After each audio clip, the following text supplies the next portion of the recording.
Hello, friends. Glad to have you back. I see you're climbing the mountain and trying to become a better OverPower player, and that's what I'm here to help you with. Welcome to the OverPower Mountain podcast. This is the GOAT, Marcel, greatest OverPower player of all time. I'm here bringing you my first advanced OverPower lesson. So this one I'm going to try to bring in with a sort of broader spectrum of how to approach or approaching tournament play in OverPower. So I find when you're wanting to play in your first OverPower tournament and you're looking up on the internet, you're getting a little bit sweaty palmed. You're like, oh, I'm going to do this. I finally built a deck that I think can go there and actually try to compete with some people. You find your local tournament, and by local I mean, there are a couple major tournaments throughout North America still in this current age, and I guess you find the one closest to you and you say, hey, I'm going to give it a shot. You book your plane ticket, or luckily if you're close enough you get to drive, so you get a hotel room. It's the night before. They do usually actually play fun tournaments the night before a lot of tournaments this day and age. So you can already see from the beginning of my story there that, the excitement gets there, especially, even for returning players. I think the excitement of taking the next tournament and letting that one be your crown, or, a jewel in your crown. I think that sort of excitement is what truly enthralls us all to go test our might in a tournament. But to bring it back to the people who, the first tournament, you're excited, you're sort of going for it. I want to touch on that sentiment a little bit throughout the beginning of this podcast. But I think before we really get into sort of like playing in a tournament and sort of how to succeed and what to do, and the different things you sort of need to prepare yourself for as you enter either your first or your 100th OverPower tournament. There's always things you gotta do to get there and prepare and be ready for. So we're gonna kind of work through those right now. I think the first thing you should sort of realize, and this is just for people who may be getting ready to approach tournament play in OverPower, is sort of the format of OverPower tournaments in the current scene right now. You're looking at 7 rounds of Swiss. Now, Swiss is when you're essentially playing different opponents throughout that 7 rounds. You're never repeating opponents. So it gives you a wide variety of different sort of strategies you're going to have to play against, and different things you're going to have to deal with throughout the day. So the 7 rounds of Swiss generally start to pair up, winners with losers, winners with winners and losers with losers. And what I just mean by that is people lose a game, so they're 0-1, so they play other 0-1s, and 1-0s play other 1-0s until, essentially there's usually, 1 or 2, maybe 3 sort of undefeateds playing close to the top, and they all get to play each other, and, usually only one reigns supreme, if any.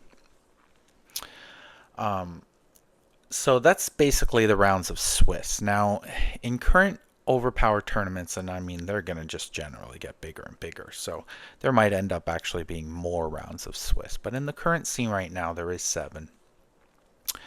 And you're generally having to score a 5-2 record to make it into sort of the playoff rounds, if you could call it that.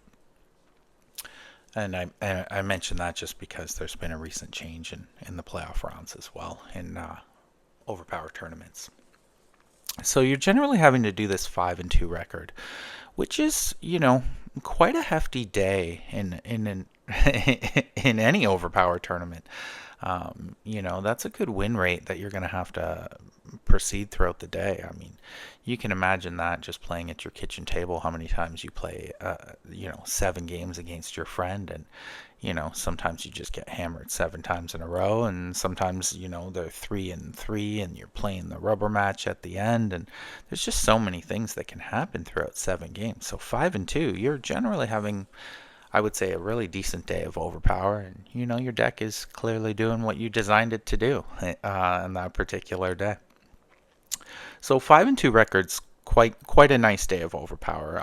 I will say on that note though that a few occasions, a 4-3 may make it in, but in that situation, you're always leaving it to, random computer tiebreakers and things along those lines that just nobody ever really enjoys, either getting through on those or, knocking somebody out or being knocked out by some random tiebreaker of a random person you played in round 2 or something.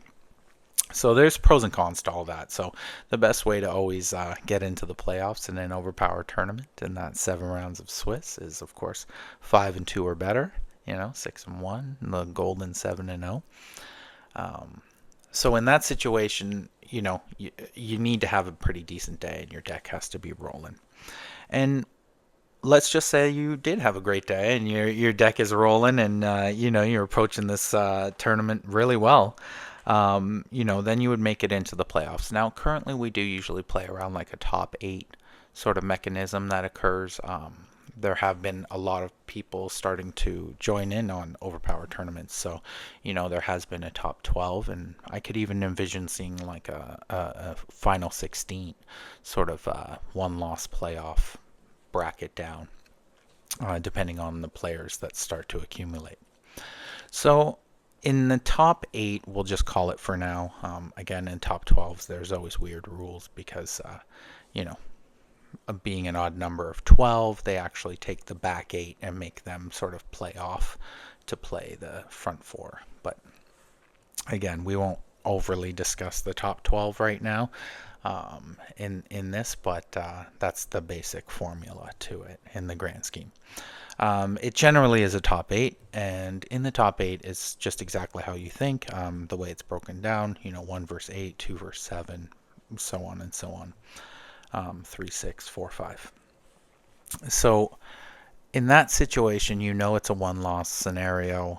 You're playing exactly where your ranking is, and generally in tournaments it is done where the higher the rank, you actually get to go first. So in overpower, that's a true advantage in the game to a decent degree. So that's kind of the breakdown of how the basics of the overpower tournament circuit's working at the moment. Is that general format of. Now, of course, you're not just learning about the format. You need to now understand how to really approach an overpower tournament. So I think the way that you need to sort of start, and I mean, we're very blessed this day and age that, previous overpower tournaments are, getting recorded now and being put up on YouTube, and you have the ability to sort of watch them. And we're going to discuss that a little bit later as well.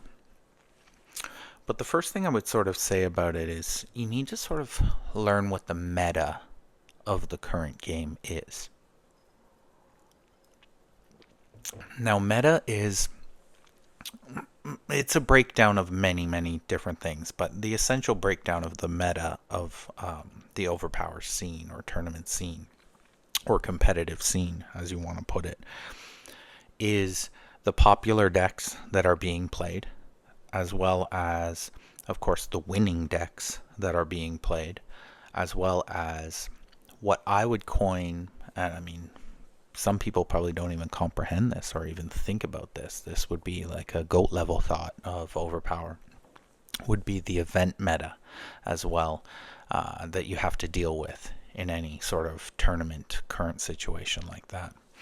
Now, I think the best way to sort of approach the meta is to obviously play in a lot of tournaments. You'll just naturally see what the decks that win and, what are popular and what events are sort of played throughout a tournament. But obviously, I'm going to start talking about it now. The fact that overpower games, probably since the Renaissance era, have been recorded. Now, obviously, some with bad video, some with bad audio, some now even being done with commentary over top, live and after the fact. So there's lots of resources to sort of watch games of overpower online. Now, if you start to study the game and you start to be a student of the game, as any great always wants to be, you can start to see patterns. You can start to understand the flow of the game. You can understand, what cards are popular, what characters are popular, what events are starting to be played a lot, um, what home bases are starting to become popular. Those sort of things, especially from the more winning side of tournaments. And of course, most of that you're gonna have to find information online. But through these sort of visual games, you're going to start to see like random plays that can maybe just sort of spark your own inspiration or creativity for a brand new deck, or some sort of idea that creeps in your head, of a new combo of how to play. As of course, in the current tournament scene, there is quite a plethora of different decks that are being played. Of course, standard meta always sort of still is always there in the current overpower scene. And funny enough, I would actually say it's probably was the original overpower scene also the same way, is strength decks. And the big hits and the big smashes from strength decks are just currently sort of ruling the day. Of course, very much being anchored by the Heroes for Hire character and their JW and their White Tiger and Hulk, and maybe that Iron Fist 11 as well. Oh, it might be the 8/7 grid they got as well in the grand scheme. So great character there to sort of like anchor the current meta that's happening in Overpower. But of course, as always in Overpower, the energy stat is always well represented in any tournament as well, probably. I would say, in the current scene, you're probably looking at like maybe a 40-40-20 split of strength, energy, and then maybe others. So you can imagine having the knowledge of this sort of meta game could help if you are attempting to build a deck to maybe go against the grain, maybe try to find something new, maybe try to work within the meta to find a way around the meta, if you get what I'm saying, or catching my drift in that world. So understanding the meta, learning the meta through either videos or experiences, just, it's pretty paramount in the grand scheme of success in the Overpower tournament circuit. So obviously, if you're approaching the Overpower tournament circuit, you're really going to want to ingrain this meta or knowledge into your sort of fabric, because it really has to be that second nature if you're really trying to find true success in the Overpower tournament world. And of course, that'll remain for the end until the final chapter of Overpower, because somebody will always want to win that tournament more than you, unless it's you who finally wants to win that tournament more than everybody else. And I can imagine if you're listening to this podcast, you are one of those people who really truly wants to reach a peak of success in this game. So let's continue on and get you climbing that mountain ever higher and higher.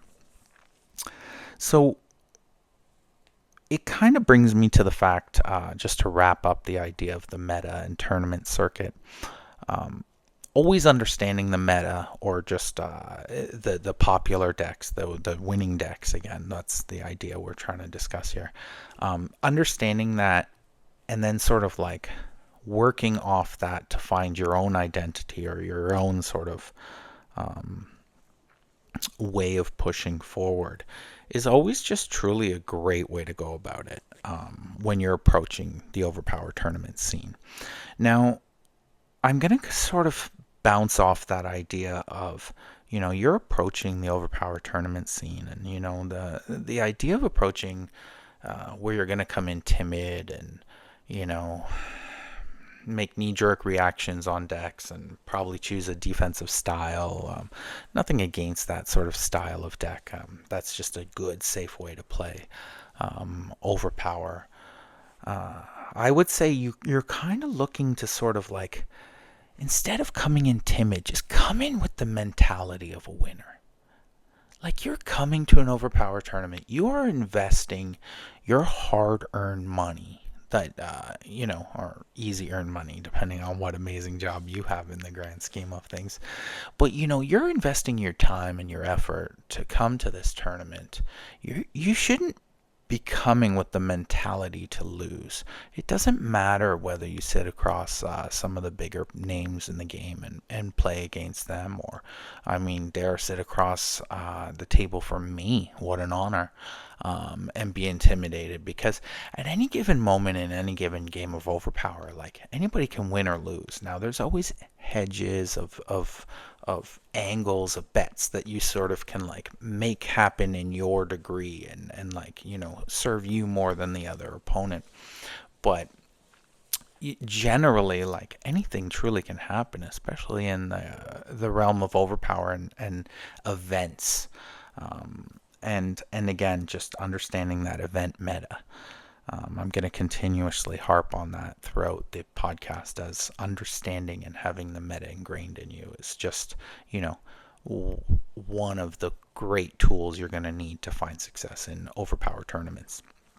So again, having that mentality of a winner, like, just truly going in and realizing, like, yes, you're sitting down at game one and your heart is just pumping, it's just pounding, like, you haven't, either it's your first tournament, you haven't played a game in like forever, and you're just like, you played all night in the hotel, probably way too late, and stayed up way too late working on your deck, and now it's game one, and you're half awake, and you're trying, your body's pumping on coffee and caffeine, and you're just, you're sitting in front of this opponent you don't even know, you've never seen before, and now you have no idea what they're going to play. And you have to sit down, as much as your heart's pumping, and just be like, I'm going to win this game. I'm going to win this game. I put the practice in, I listen to the podcasts, I watch the games, I'm ready. This deck is tight, it's ready to go, and it's going to play towards my style. And that's really kind of what I'm going to take you into this sort of section of the podcast here is, you have that mentality of a winner, but you're only going to have that through, of course, like I said, the hard work. And half of that hard work is really going to understand your deck choice that you're bringing to a tournament. Now, a deck choice can range, obviously, from D tier decks to A plus tier decks, and what somebody may view as a lower tier deck. And all I mean by that is win rates and games played to how good the deck truly is, and what the top players are playing, and that sort of like a tier sort of scenario. Now, of course, with that being said, I generally, obviously, always stick to sort of like the A to A plus top tier decks. I'm not generally playing a lot of like combo style decks in Overpower, as they're a little bit more convoluted, and their win rates can either be like spiked through the roof, or like down in the dumps. And honestly, I try to play a little bit more of like a balanced style of game, where I just try to put myself in good situations, and basically try to make top eights and then make a run for the championship, which I think is a good mentality and way to sort of approach a tournament. Is sort of like realize that there's two tournaments, as we spoke of. There's the Swiss tournament, and then of course there's the top 8 tournament. Very different mentalities, but both need to find, you have to have success in to sort of win the tournament. But the whole idea is, if you don't perform in Swiss, you're not going to make the second tournament at all, and then your day was sort of not a success in the terms of, you didn't even get a chance to compete for the ring. So deck choice is very important when it comes to this. Now, now we're trying to say, we come in, we understand the format now. We're grasping the idea of meta. Maybe we're even really starting to grasp what's happening right now. We've watched the videos, we're really in that world, and we're trying to make a deck choice off it. Now, when it comes to deck choices, especially in Overpower tournaments, I think a lot of people just generally have that knee-jerk reaction of the old Overpower meta of team defense. And as grand as that idea is, and not a bad idea, I mean, from time to time, I even jump back into sort of the team defensive world of Overpower, because sometimes, just with certain decks, it really flows well with the meta that's in play at the time. But I think people generally knee jerk into sort of like over blanketing their team. And sort of going with a more like too much defense, if that even can be a thing. I know most people in Overpower are like, I'm taking hits left, right, and center. What are you talking about? And it's just, sometimes you put too many defensive characters on your team, and the next thing you know, you don't even have cards for venture. You're just, yeah, you can block everything, but your opponent only needs to block 4 hits coming the other way, and that's not a good way to win Overpower in the grand scheme of things. So I think when you're making deck choices, you really have to sort of like be careful not to sort of, and that's a good lesson for any sort of Overpower deck, I think, in the schemes of things. We're not really going to talk about deck specifics today. Again, we're talking about approaching the Overpower tournament scene. So I'm just trying to give you a general sense of this. Future podcasts are going to sort of break down decks and sort of think about things more in a very detail-oriented focus. So right now I'm really just trying to talk about like your idea of a deck choice. You've learned the meta, you're trying to sort of like form your own concept that you think will succeed against the current meta in the Overpower scene. So you're prepared at this moment. You're looking at defensive decks. You need to understand that one of the things I mentioned in the whole meta conversation was the event meta. Again, I think that's a new topic for people, so I hope that sort of sparks people's minds and understand that as a real thing. One of the popular events, obviously, in the current Overpower scene is no cards with an energy icon may be used to attack. So when you knee-jerk instantly into this sort of like defensive style of deck, you need to understand that not only are you going to run into the crux I just mentioned of finding yourself maybe even in an over-defensive situation where you don't have much to attack the other way, but you might also find yourself in a situation where you get hit with this event, and not only did you not have many attacks to begin with, but now they've just locked down every single thing you have, because when it comes to defensive style decks, they do generally sort of fall in the energy deck range. So you got to really be careful, and you can already start to see what I'm trying to say about understanding the meta to sort of falling into these bad situations where, in an Overpower tournament and you fall into that exact spot I just mentioned, your opponent's going to bet every single card they have. And you're going to just lose that game instantly right there. And as I mentioned before, one loss is already, one of the 2 that you're allowed to have in the general Overpower tournaments that are occurring right now.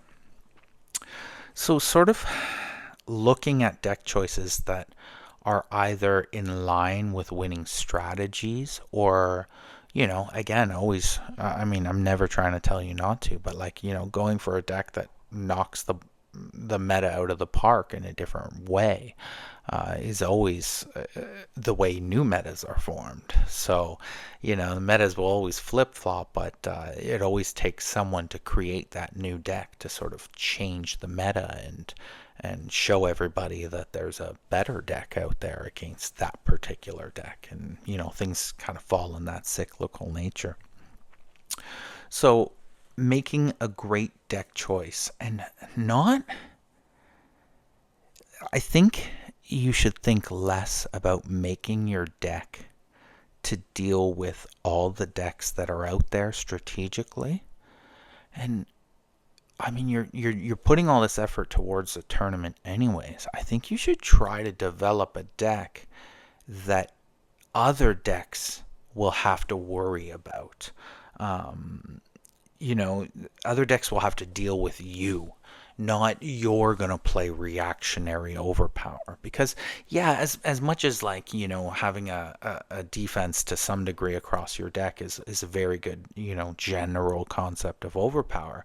I would say again, like you want to be careful because the next thing you know, you're playing that sort of like NFL coach style where you're sort of like saying, you're trying to defend a lot and you're just trying to like play the game with the cards, the cards you're getting dealt, and you sort of like have to watch out in that nature because you don't want to just be playing sort of like safe overpower, because as much as that could win you the average game, I think in a tournament setting you're going to have something that's just going to either have to be defined by you, like a deck you have put together and it's just, your style and the way you play, or it's just going to have to be something that's going to either have to fall in line with like the top tier strategies, or again be something against the grain. So making that deck decision is something very important. I believe. I would say be very wary of the sort of like 1 to 9 blanket approach or defensive style approach. Obviously, I generally, on a personal note, say if you're going into a tournament with the current special card scene that's out there right now, I would generally recommend a negate character on your team. If not, definitely one in your battle site. Of course, if you're playing any heroes as well, there is one in the any heroes there too. But I would generally say to play one on your team in the current overpower scene. But again, there are decks that are succeeding right now that do not have one on their front line or even in their battle site. So there's always ways to go about that as well. But again, just trying to give you the general sort of concepts of how to sort of approach, and you always want to have something. If your opponent just has that trump card at that trump moment, you always sort of want to have that counter to that, and the negate being sort of the be all end all current defensive mannerism towards specials and sort of big cards that can happen in the game of overpower. Sort of approaching a tournament with one of them on your team again, or in a battle site is a good idea. Or again, the any hero one, Merlin or Bastion being fine as well. So on the final note of sort of deck choices, I would sort of say my advice, if I could give you some right now, and I'm sure there's a lot of people at home who would love the advice of the greatest overpower player of all time, Marcel the GOAT. So I would say look for venture. Look for venture in your deck. Like when you lay your deck out, you want to have ways to defend things, but I think you always want to look at the number of venture in your deck, whether it be from your battle site or the any heroes that you're using, or the specials from your characters or the power cards or the universe. You want to look at the venture that you're going to sort of be able to deal, because venture wins. Venture wins games. Venture wins tournaments. It's just the way it is. It's why you naturally see a lot of like the top tier tournament players gravitate towards sort of bigger attack style specials from certain characters. Like those win games. Of course, big specials win games. Great teamwork strategy wins games. In both respects, anti and going for it. But I always understand what your concept is, what you're sort of trying to bring to the game. Again, my recommendation is just always think about venture, because how are you going to win that hand? How are you going to win that battle? How are you going to win that game? 7 mission cards have to go to the top for you to win a game of overpower. How are they going to get there? That's the plan that needs to be in your head. Plan of a winner, as we spoke about. Plan of a 5-2 plus record. Plan of a overpower tournament champion. So understanding that venture wins. I don't disagree with the idea of defense on decks. Obviously, it's fantastic in its own respect in that world too. But I would always say that, just always focusing on, what is the plan of my deck? What is it going to do? What's the concept? How am I going to get those 7 mission cards from the reserve mission pile to the completed mission pile?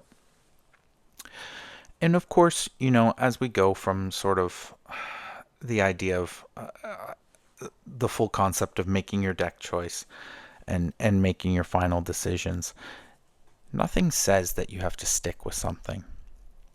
If you head to a tournament and you're lucky enough to sort of get some games in, the night before or the day before, whatever it may be, and the deck you brought is just not clicking, like, don't be scared to sort of like make changes on the fly. I would say don't over panic, don't overthink things. Look at the games you may have won or lost and maybe analyze them as opposed to sort of just thinking, oh, I brought a bad deck, this is not going to work. Maybe there's some simple fixes that you sort of can do to tweak the deck in more of a better fashion.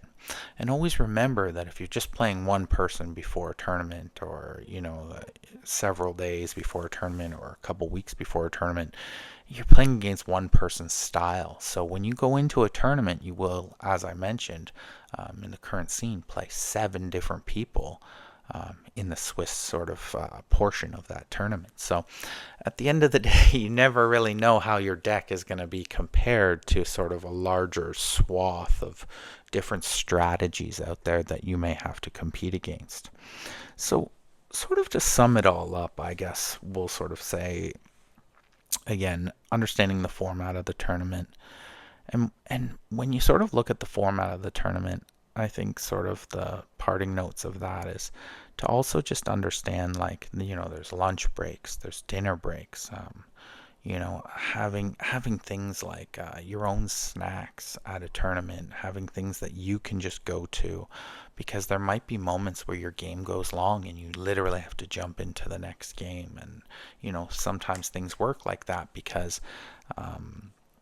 that was me clicking my own fingers, because literally that speed, because sometimes your game ends, you are in last hand, and then the next thing you know, we have to start the next round because time in tournaments is very tight usually, based off the space that we've acquired for that particular day.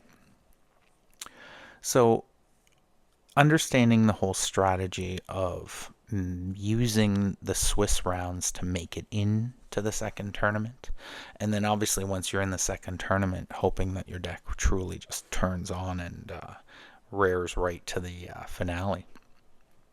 So then from that knowledge, you're always again trying to understand the meta of the game. You're always trying to sort of break that down. You're trying to understand what the top tier decks are, what their winning strategies are, and then, maybe even finding some sort of epiphany off that for your own sort of way to go about it. One of the popular things that happened is there was a player that came back into the tournament scene and, sort of revived the draw mechanic deck. That happened and sort of like started creating a draw 3 scenario again. And the next thing you know, I just sort of looked at that and I was like, that's a really great idea. Like, it seems like people just are not sort of ready for the speed of decks at the current moment. And I sort of like looked at that deck and I found my own epiphany off it. Still following the same general guidelines it was using, but sort of was able to take it in my own personal way. And, I ended up winning the next tournament right after that deck. So it was really sort of a fun way to sort of like look at the meta that happened, saw the deck that won, had my own epiphany off it, altered it completely, like different characters completely, but the same general conceptual idea, and was able to sort of like take that to my own tournament victory as well. So that's why I'm trying to say, you're always looking at the meta, you're always looking at what's happening, because sometimes it can just truly like spark your own personal idea off that sort of concept. Now, again, I would say the most important thing, especially in the Renaissance era of OverPower, the golden age game, I would say is the events. Events are just very, very big, very devastating. They're things you need to really just be ready for in the game of Overpower, and there's not really much you can do about them other than a few characters who have some very obscure ways to sort of deal with them. So, you have to be sort of understanding the event meta. And I hope that becomes a new thing, event meta, because that is sort of the crux and the thing of what overpower tournaments sort of revolve around in the current scene at the moment.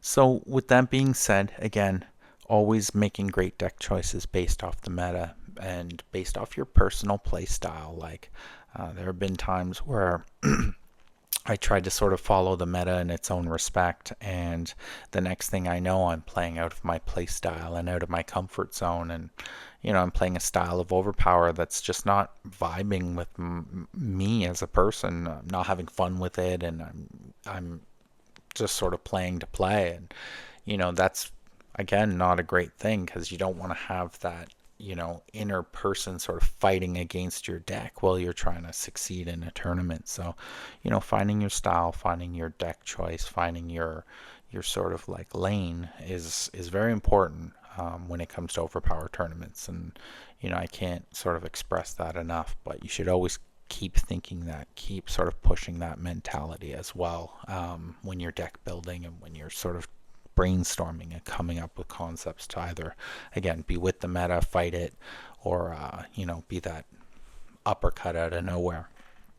So, again, making just great deck choices, and of course, using all the utilities you have, all the online resources of deck lists that you see, whether it be photos or, people writing them out, or potentially even just, watching top tier players online in the videos that I aforementioned, a lot of them, again, being available on YouTube. I mean, videos from 2015 all the way up to 2024. Quite a large range if you just sort of like look through the different avenues that you can sort of find them. So that's a great, great resource again to see top tier players over the last decade, what decks they played, how they played them, the styles they played them. So use the resources you have. It's any true great out there is always going to use everything that they have at their fingertips and more to sort of reach for that pinnacle of whatever they're looking for. And in your terms, you're looking for overpower greatness, or else you wouldn't be listening to this podcast. So, again, that leads us into the final thought again. You didn't come to this tournament. You didn't spend all this time. You didn't do all this work on the meta, watching videos, listening to podcasts, OverPower Mountain podcast, hopefully, especially, to show up to that tournament to lose. So you show up with the mentality of a winner. You tell them the GOAT sent you and that you are there to win that game. And you watch the fear in their eyes as they start to realize that you yourself are becoming an overpower GOAT.